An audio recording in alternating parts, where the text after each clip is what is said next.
All right, we are back, and I have Chris with us here again. Unfortunately, last time our video cut off, so we're continuing with our interview, but it's great to have him here. We actually were at an office visit yesterday with Dr. Contreras at what's Don't office? mess this up. Forever Strong Forever Chiropractic. Strong Chiropractic. Yes, sorry, Dr. Contreras, but we really love the office visit, and Chris is actually the precept for Dr. Was Contreras. Was. yesterday was my last day. So Oh, okay. That's great to know. But yeah, it was great, a great office visit. Tell us a little bit about that experience. so I mean, you guys are gonna go through it at some point, but in the 12th quarter, you have the opportunity if you want to take the VA, which is like a clerkship position, so you can go 6 months of the VA instead of doing a typical preceptor, which is going to be a 3 month experience. So for Hmm. me, I didn't do that. I wanted to go somewhere local. The plan was originally to stay in San Jose. Yeah. So my idea was with preceptor, I wanted to start building my business because I didn't want to graduate and be like, okay, what do I do now? Hmm. Especially with I have $229,000 in loans. Yep.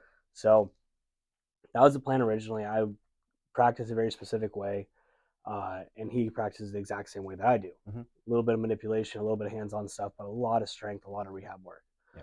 So when I was kind of looking in the area, I found a couple of docs that I was like, oh, okay, that could be a good option, but it ended up being like this was the best setup. He's a Hmm. he's a cash-based practice, which was originally the plan as well. Yeah. He's got his entire gym build out in the office. He's got 2 treatment rooms. Recently got the shockwave machine, so like a lot of things really worked out kind of well. I got to learn a lot on the business side and just kind of patient interaction, which we don't really, you get taught some degree, Right. right? But when you are actually with a patient and you say, hey, can you lay supine? Mm. They're not going to know what that means. Yeah. Yeah.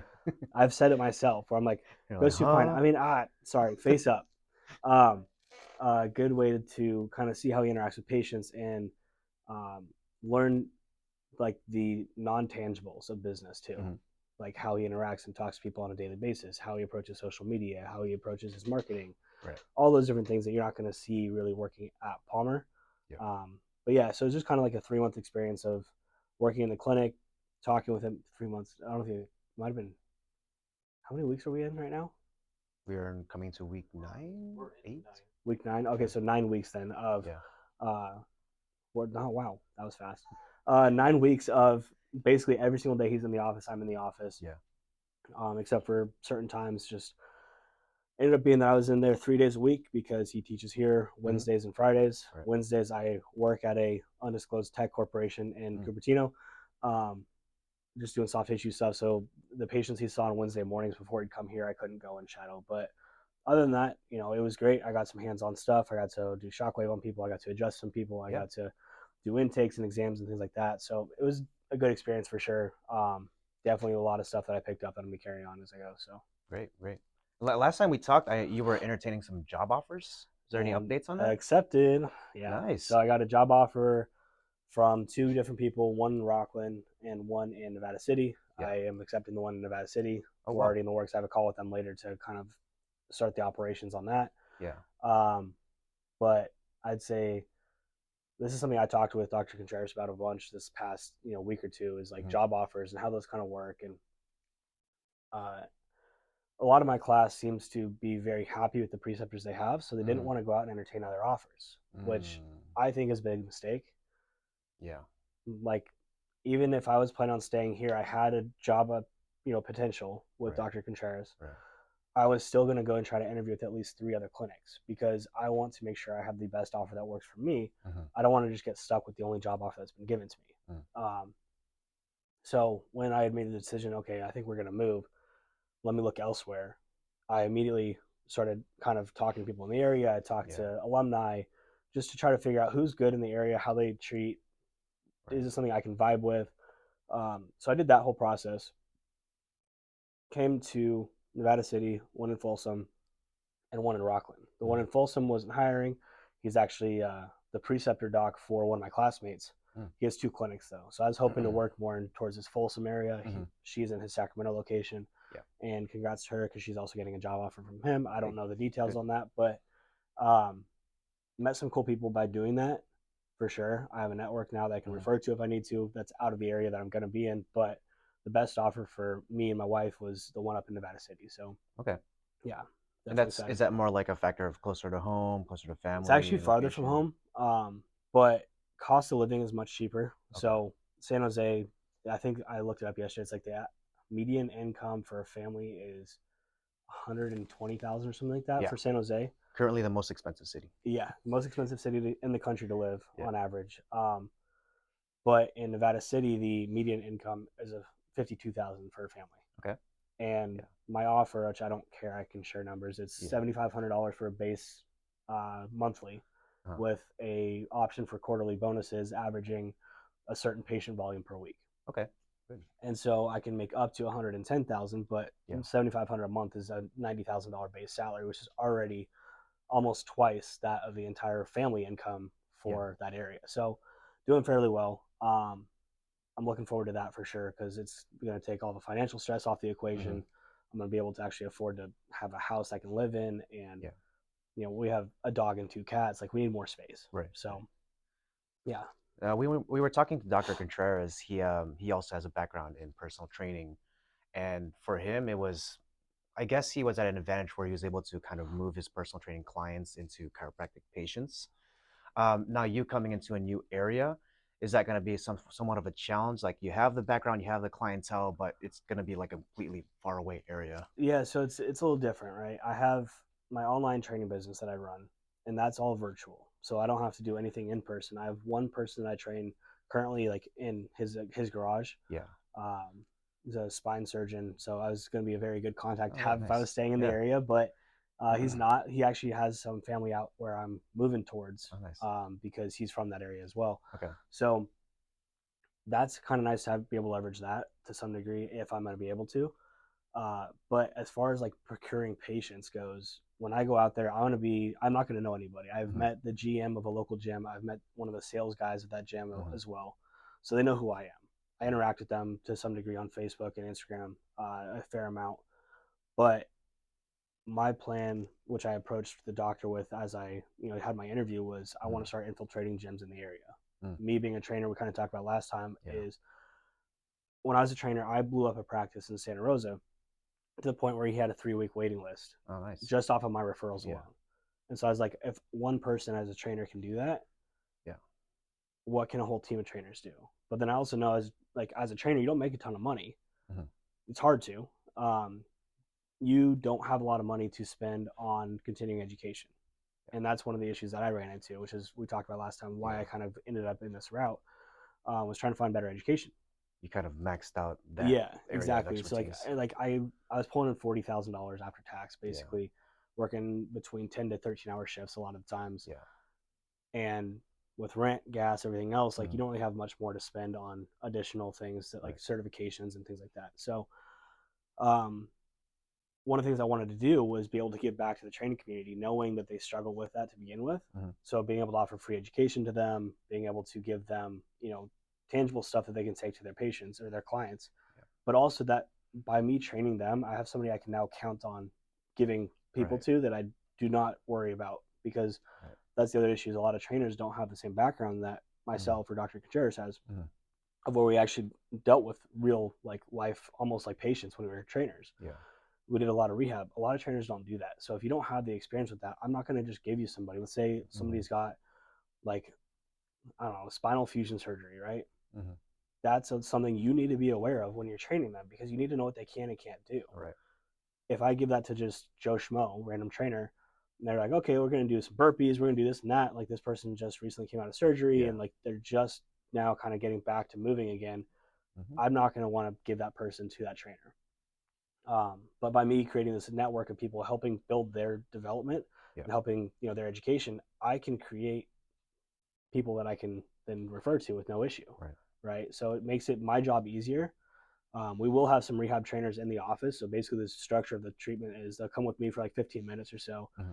Then they go onto the rehab floor and they work with the trainer. The rehab program is designed by me, but Yeah. implemented by them. So I can do I more of see. the doctor side of the stuff while they're following through on the rehab. Yeah. Um, so we will have somebody in the office, but that's going to be more acute rehab, right? It's going to be more things that, let me look at these small details, but as we know, you need to be moving all the time. So if you're not Hmm. going to the gym or are going to the gym but you don't know what you're doing, it's Yeah. not going to be very good for them. So Right. having that other network that I can then refer to is going to be, a really good tool for myself. Okay. Yeah. And are you coming into this practice as an associate? Yes. Do you, Dr. Contreras kind of touched on it yesterday, but there was like a difference between being on the payroll versus being independent contractor. Yeah. You able to shed some light on that? Yeah. So you have to be very careful in California about independent contractor roles. There's a lot of people that are more of an employee, but under the disguise of independent Mm, contractor. So basically, there's very specific rules in place. They can't tell you how to treat. mm. They can't tell you what your hours are. That's for independent This is contractor. for Okay. independent Yeah. contractor. Um, they can't tell you what to name your business, all these other things, right? Okay. So everything about business operations and how you are treating your patients Yeah. is up to you. So you're the sole entity. You exactly.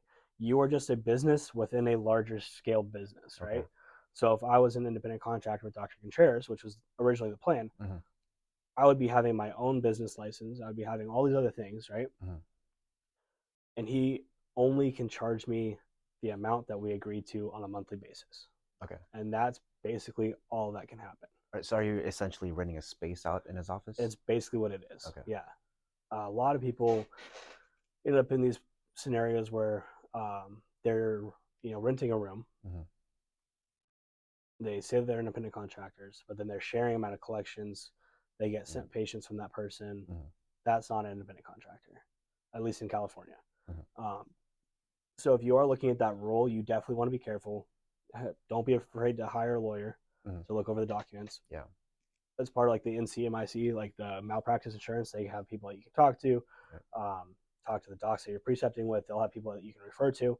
Um, and an actual employee means that you're getting salary, benefits, all that stuff, Hmm. regardless of performance. So like I said, I'm getting a base salary, so Yeah. I get, no matter what I do, $90,000 a year. Okay. After that, if I do whatever percentage bonus, Right. right, that's just me being more productive, getting more patients in the office, collecting more money from the business. Hmm. Then I get a cash bonus on top of that on a quarterly basis. So that's kind of the difference there. Independent contractor, you're not going to have benefits. I mean, you will be able to like use like the front desk staff if they have them. As you saw last night, he does not have that. Yeah. So it would basically be in that scenario from the office visit last night would be I have access to all the treatment stuff. I have access to shockwave. I have Hmm. access to the treatment room. I have all the rehab equipment, all the gym stuff. Like all of that is up for me to use whenever I want to use it. Yeah. But you know, that's I would be careful just when people hear that independent contractor role, they think, oh, that's really cool. I can go have a lot Right. of freedom. But Right. Right. Yeah. at the same time, you have to be careful with how it's structured because last thing you want is to come out of school, be put in a scenario where your license is now at risk when Yeah. you're $250,000 in debt.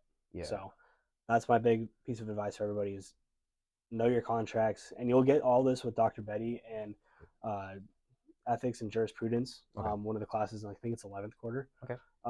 He'll go through all of it. He's a very good resource. I talk to him all the time. Yeah. If I have questions, I'm like, hey, I have a question. Is this considered ethical? Is this Yeah. against the law? He Yeah. goes, and I go, okay, cool. Not doing it. Don't ask. I'm Yeah. not even gonna. We don't have to entertain this conversation. But like, he's a very good resource to have because that's the class that he's teaching a lot of. Okay. Yeah. But yeah, just be careful with that. For sure. That's good to know. Last time we kind of touched on you're kind of wrapping up on taking all your board exams, uh, and for me, I haven't taken any board exams yet. Can you tell us a little bit about that process? Yeah. Part one sucked. I'm not a basic science guy. Hmm. I'm not the microsciences. I was a trainer for 4 years, like we talked about last time. Yeah. I call myself a glorified meathead. Yep. This is literally my workout shirt that I'm currently wearing right now. It says chiropractor across the shoulders just for advertising purposes. But like, I just consider myself a glorified meathead, right? Hmm. So when I came in, I have to go histology, I have to go biochemistry, I have to go microbiology, like all these things that I struggled with to begin with. Yeah. And then I had 4 years previous to me starting school here, I did not know how to study. Uh, So not only did I not like these subjects, yeah. but then I didn't know how to study them. Right. I couldn't remember how to study. So I had to do all that. So it was a little bit harder for me. But I mean, you study, you put the effort in, you'll get through it. It's Yeah. really not that bad. The process ends up being like, I think seventh quarter, no, eighth quarter, I think is the first time you take boards, Uh-huh. depending on the schedule. Yeah. Part one, uh, it was probably the hardest out of the 4 exams, I think. Okay. But again, that's coming from my That's for the experience. sciences. So Yeah. part 2 was a breeze. I didn't study for part 3. Part 4, I looked at some stuff for a day. Uh, Hmm. PT, I was the PTTA, Mhm.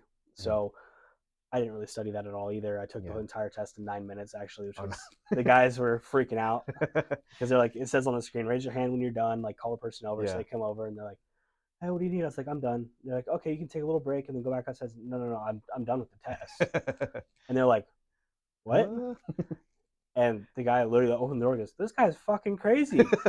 And like the entire like testing center, yeah. it was downstairs, looks up at me and they're like, oh, it's Chris, whatever. But I mean, I didn't think the test was that bad. Nice. I like I said, I think part 1 is probably the worst, but it's survivable. Hmm. I got through it, so anybody can. Yeah. Me and my buddy Michael Fontana used to sit in the back of, I don't remember which classroom, but it's back left corner of the school, Uh-huh. and we would just write like all the different cycles on the board, and it was Okay. awful. Yeah. That's heavy on like the cycles and pathways No, and it really depends. oh I yeah, think I just had 3 or 4 questions on it, and it was mm, like that was biochem, right? yeah. So I went through it and I studied my ass off, and I was going through all this stuff, and I was like, okay, I know everything's going on here. I got 3 questions on the whole thing. It was more like I had like deficiencies and things like Yeah. that. And it's like, okay, you need to know that. But Yeah, it's like the yeah, thing that I was so worried about, I only yeah. got 3 or 4 questions on. So, Yeah. and like the thing is, boards, 47% is your passing score. Okay. So it's way, That's like per part? Like part yeah, one? Okay.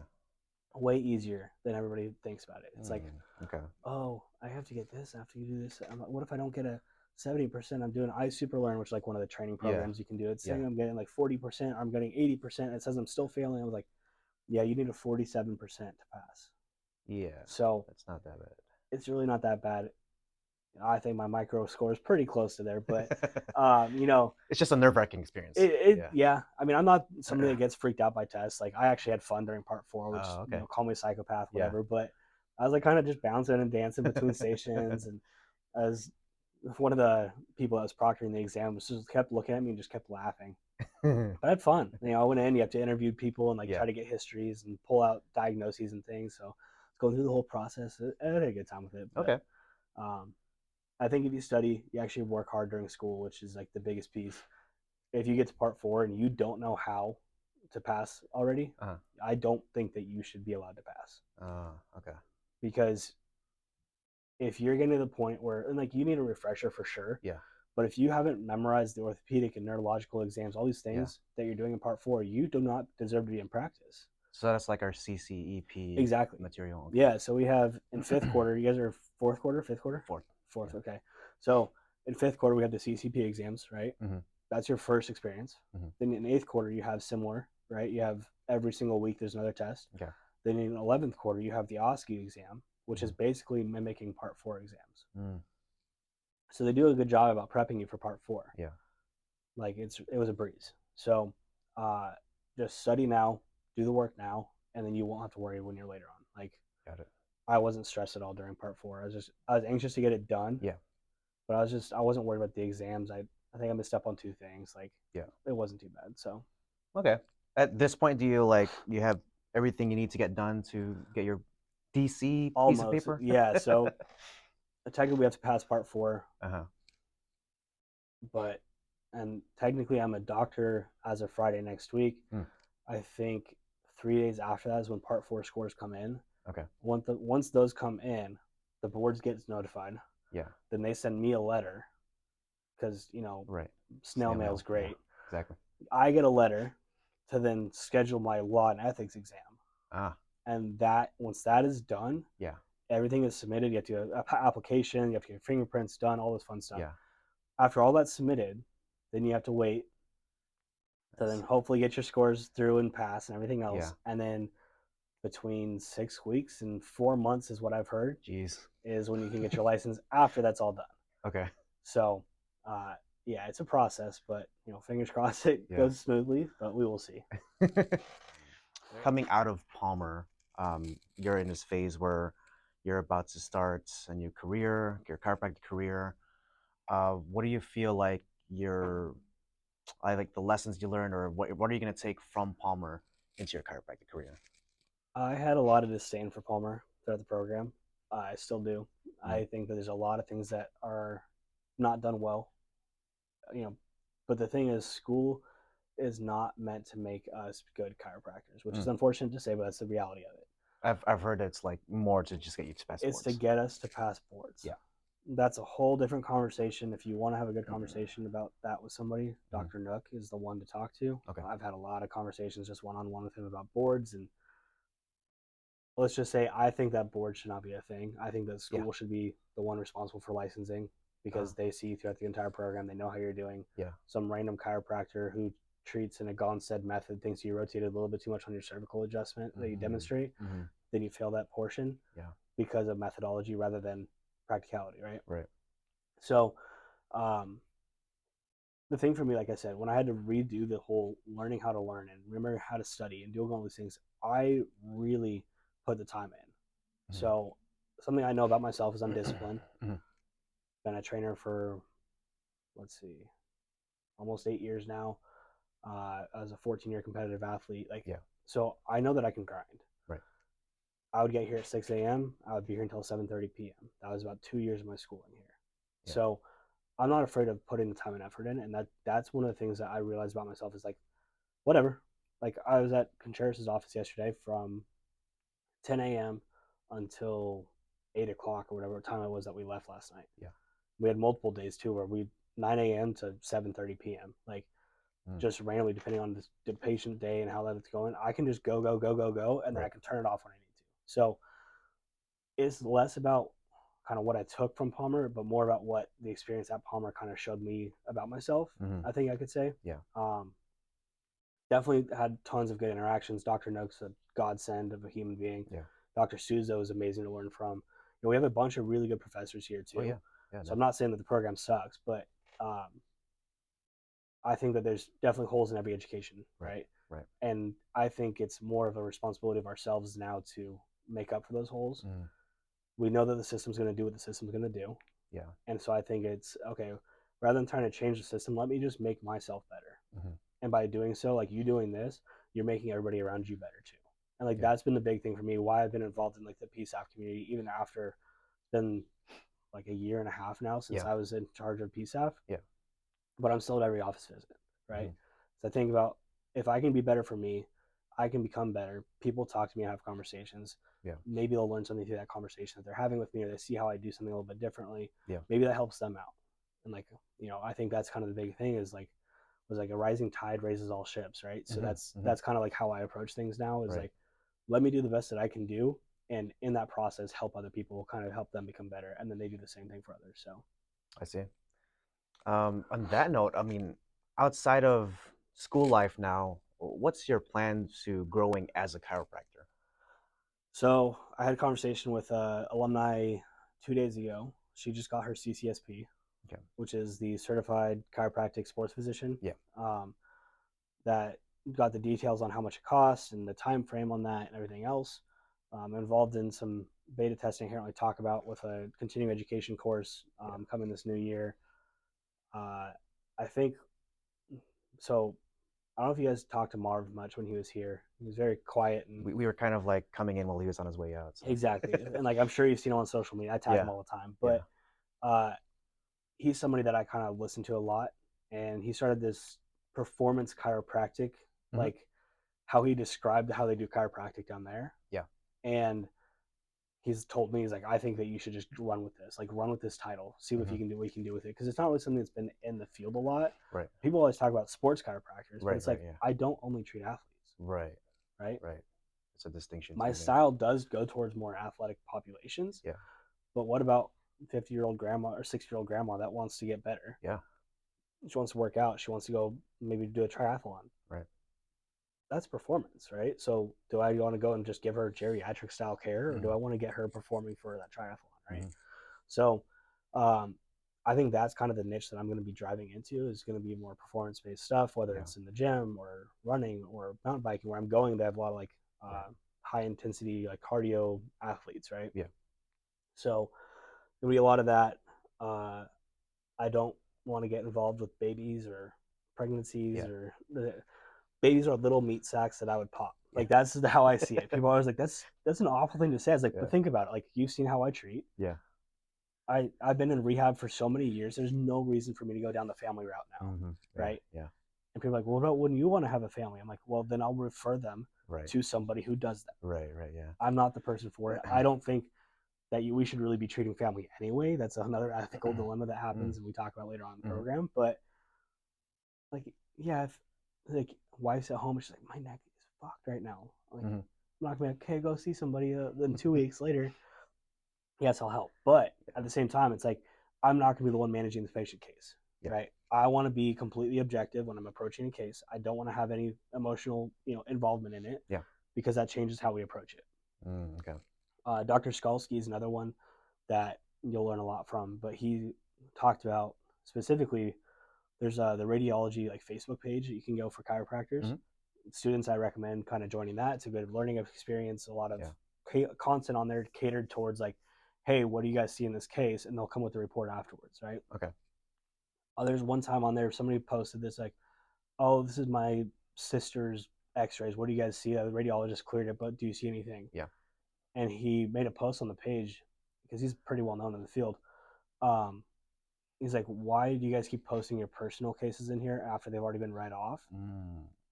If you're not willing to scrutinize a case like this for somebody else, then why are you like, you're changing how you're approaching the case because it's somebody that you're related to? Yeah. When in reality, every single person deserves that high level of care, right? So it's like, is it you don't trust the person or what's going on here? Maybe you should be hands off on that case. And like, I'm paraphrasing whatever the post was, right? Right.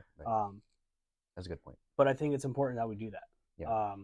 There's a reason like medical doctors aren't usually treating their family. It's like you're to somebody else that's a physical therapist, or your husband is a physical therapist. I can tell you from lots of experience in the world, you don't want to be the trainer for your significant other. Like it does not work. They go, fuck you, I'm not listening to you. Then they go, like my wife, she's gonna see this and be like, fuck you for saying that. But I've been a trainer for almost 8 years now, right? I've got people down hundreds of pounds, I've taught people how to walk again. Like I've done some crazy stuff in my career as a trainer.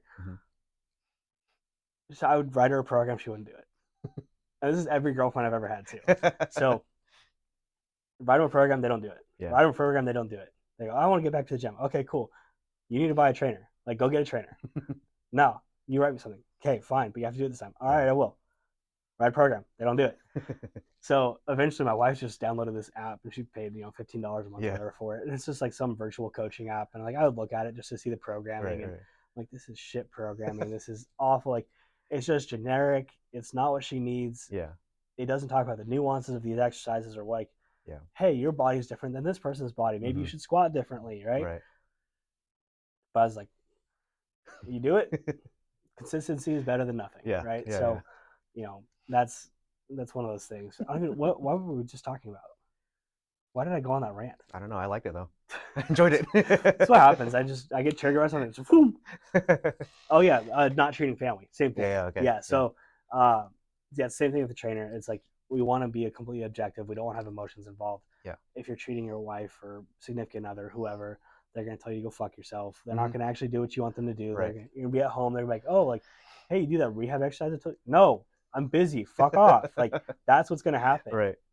And that's just the reality of it. Like, so I'm going to be hands off on everything until I need to be hands on. Right. Yeah. And that whoever it is in my family, that's my dad, my stepmom, my brother, my like baby niece, like all these things, like they can consult with me. I'll absolutely talk to them about it. But I'm going to say, you need to go get treated by somebody because I don't think that I'm the person that should be doing it. Yeah.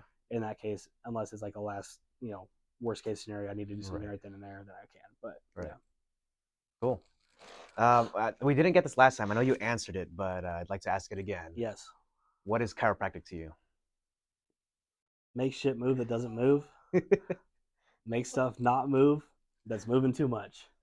And like, I'm not the innate intelligence guy like we talked about last time. Yeah. And I've shifted my mentality. Like, if you are not taking advantage of your patients, you believe in innate intelligence and it's working, your patients are getting better, I don't care what you're doing at all. As long as the patient is the number one priority. Yeah. If you're paying your bills is your number one priority. Right. Like, yes, it's important, but you can do it in an ethical manner. So for me, the route that I'm in with the rehab, the performance stuff, Yeah. I'm there to make people move better for whatever it is that they need to move better for. Yeah. Move better could be without pain. Move better could be changing biomechanics. Move better could be increasing strength. Like there's a lot of things that can go into that. Hmm. But I don't believe in like my spine did this. Yeah.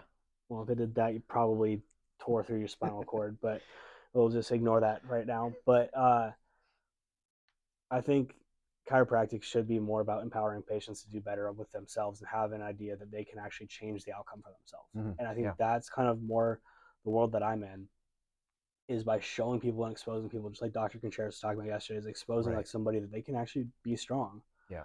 You're showing them that they actually have power over the conditions that they're dealing with, Yeah. over their pain, over their disability, all these things. And they feel like they actually have the ability to change rather than Hmm. somebody that needs to go and be referred to a chiropractor once a week for the next 6 months. Yeah. Right. Yeah. So if I'm relying on somebody else, hey, I need to go see my chiropractor to fix my neck Yeah. versus my chiropractor fixed my symptoms. Yeah. I'm now following through with the rehab and the exercises, Yeah. and I'm seeing that I'm fixing myself. Yes. They're not going to be like afraid to come to you. They're going to think that you're a wizard. Right. They're going to send you every single person they've ever met, Hmm. and they're going to continue coming to see you also. So I don't think that we should be operating from that mindset of like, you need to come and see me to fix you. It's Yeah. let me show you what your body can do for you. Yeah. I'll do the things that I need to do to make you feel better. Right. But we're a team. You got to do your work. I'm going to do my work, and we'll go from there. Sweet. Yeah. And then I think the cool thing about the chiropractic field is, people have different philosophies, different ways of practicing. If someone does come in and like, hey, I'm really into this innate stuff, you're like, great, I know someone I can send you Yeah. to. And like if somebody comes in, they go, I just want to get cracked. Yeah. I want the biggest pops ever. I want flying 7. Yeah. I'm going to go, cool, I can do that. But have you tried this rehab thing? Like, Right. and if they're not into it, they're not into it. But like, Right. and I'm not the person to tell you that this is the wrong thing for your body, right? Mm-hmm. Yes, I can say that from objectively. We can talk about, health and all these different metrics. But at the same time, like, your body, if you know that like you coming in and getting adjusted once a week is kind of keeping you feeling good, Right. cool. Yeah. We'll do that. I'll sprinkle some stuff in here and Mm-hmm. there. Say, hey, are you doing those home exercises? No. Okay, well, we should get to them. Like, that's going to be the conversation that happens. But Yeah. for the most part, when you explain to somebody, like, how the rehab thing works and how their increase in strength is going to change their life, Yep.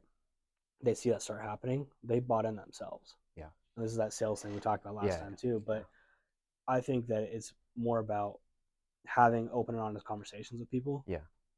Being very forward with them. Hey, like, one of the patients that I shadowed actually at the clinic that I'm going to be working at, Mm-hmm. with multiple herniations at different levels, like I can't remember if hydrocele or something, basically like a fluid filled cyst within his spinal cord in his thoracic spine. Yeah. He's a firefighter. He's a badass guy. He's got Yeah. kids. And I saw him like even just trying to pick his daughter up. Oh, And she was like 3 or 4 years old. Yeah. And I could just see it on his face. He's like, I can't hardly do this. Yeah. But it's like having an honest conversation with that guy. You had a lot going on. Yeah. But it's like, hey, we can work with it. Like, Mm-hmm. this isn't a death sentence. Right. It's like you relate something that they've done before in their life to work that they put in. They felt better, and you can create that almost like we're selling something that's intangible, Mm-hmm. right? Mm-hmm. So you have to help them see the image of what's to come. Mm. Otherwise, they're not going to be bought in. Yeah. And it's harder with chiropractic to go into rehab and stuff because people know chiropractic as come in, get adjusted, I'm fixed, I'm good to go for a while, I'll come back in later on. Yeah. Right. So it involves more conversations, being able to talk through your chiropractic approach and be able to relate to that patient. And like you said, if somebody is like, I need hole in one here, that's all I want, I don't want anything else. We don't even have a drop pieces at the clinic. Like he's got a speed board and stuff, but he doesn't have a table set up for a drop. Yeah. Sorry, I'm not going to do a toggle recoil. I know a guy down the street. Go to there, tell him I sent you, tell him I say hello and how the kids and all that stuff. Yeah. Keep good relationships, and you'll have a referral network.